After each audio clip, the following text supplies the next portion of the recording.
உடலில் இந்த இடத்தில் மச்சம் இருந்தால் ராஜ வாழ்க்கையாம். உங்களுக்கு எங்க மச்சம் இருக்கு? அப்போ இது நடந்திருக்கா பாருங்க. பலரும் கிண்டலாக இவருக்கு எங்கேயோ மச்சம் இருக்கு, ராஜ வாழ்க்கை என்று சொல்வார்கள்.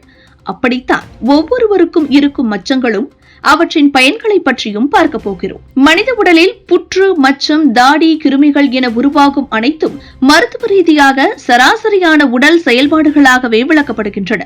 ஆனால் நம் தமிழர் பாரம்பரியத்தில் சுத்தமாக ஆழமான நம்பிக்கைகளாகவே பேசப்பட்டு வருகின்றன. அவற்றில் ஒன்றுதான் உடலில் உள்ள பிரமச்சம். மனிதர்கள் பிறக்கும் தருணத்திலேயே சிலருக்கு பிரமச்சம் தோன்றும். இது ஒவ்வொருவருக்கும் வலது பக்கம், இடது பக்கம், கால், கை, முகம், மார்பு என பல்வேறு இடங்களில் இருக்கும். சிலருக்கு அதிகமாக இருக்கும், சிலருக்கு கிடையாது. ஆனால் இந்த மச்சங்களை முன்னோர்கள் வெறும் தோல் மாற்றம் என்றும் பார்க்கவில்லை. இது அவர்களின் வாழ்நிலை, சந்தோஷம், துணிவு, திருமணம், பிள்ளை பாக்கியம் என அனைத்தையும் தீர்மானிக்கும் ஒரு அடையாளமாகவே வைத்துள்ளனர். அதற்கேற்ப பல நம்பிக்கைகள் காலந்தோறும் சொல்லப்பட்டு வருகிறது. உதாரணமாக, வலது கழுத்தில் மச்சம் இருப்பது பிள்ளை பாக்கியம் பெருகும் என்பதை குறிக்கிறது.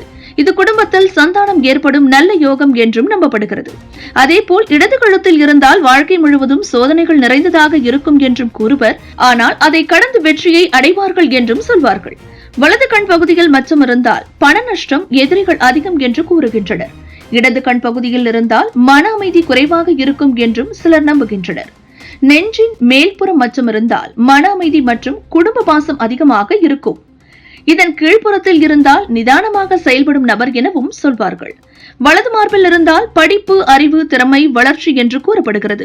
இடது மார்பில் இருந்தால் உணர்ச்சி பாதிப்புகள் அதிகரிக்கும் என்றும் கூறுவர். நாபியில் மச்சம் இருந்தால் வாழ்க்கை போராட்டமாக இருந்தாலும் வெற்றி உறுதி என்பதே நம்பிக்கை. அடிவயிற்றில் இருந்தால் அரசியல் அல்லது சமூக வாழ்வில் உயர்ந்த நிலை அடைவார்கள் என்றும் கருதப்படுகிறது. தோள்களில் மச்சம் இருந்தால் திருமணத்திற்கு தடைகள் வந்தாலும் கடைசியில் நல்ல யோகம் ஏற்படும் என்று நம்பப்படுகிறது. புட்டத்தில் இருந்தால் வாழ்க்கை சந்தோஷமாக இருக்கும். ஆனால் சில சமயங்களில் அவமதிப்பு, சங்கடங்கள் ஏற்படலாம் என்றும் சொல்லப்படும். நெற்றியின் நடுவில் மச்சம் இருப்பது புகழ், பதவி, உயர்வு தரும் என்ற நம்பிக்கை பல இடங்களில் சொல்லப்படுகிறது.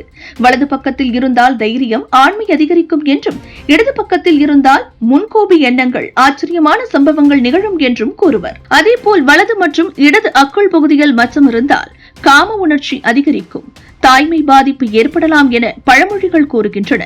கீழ் மற்றும் மேல்புறங்களில் இருந்தால் ஒழுக்கம், குணாதிசயங்கள், சமூக தலைமை பணி போன்றவை வளரும் என்று நம்பப்படுகிறது. மூக்கின் நுனியில் மச்சம் இருந்தால் வசதி, செல்வாக்கு கிடைக்கும் என்று சொல்வார்கள். வலது கண் நோக்கில் மச்சம் இருந்தால் படைப்பாற்றல், புதிய முயற்சிகளில் வெற்றி என்றும், இடது கண் நோக்கில் இருந்தால் வசீகரம், காதல் வெற்றி என்றும் கருதப்படுகிறது. இவையெல்லாம் நம் முன்னோர்கள் தலைமுறைகளாக கூறிய நம்பிக்கைகள்தான்.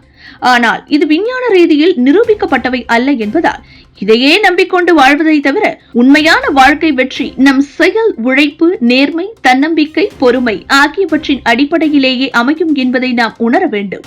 ஆனாலும் இந்த நம்பிக்கைகள் பலருக்கு வாழ்க்கையை உற்சாகமாகவும் ஆவலாகவும் எதிர்நோக்க வைக்கும் என்பதையும் மறுக்க முடியாது.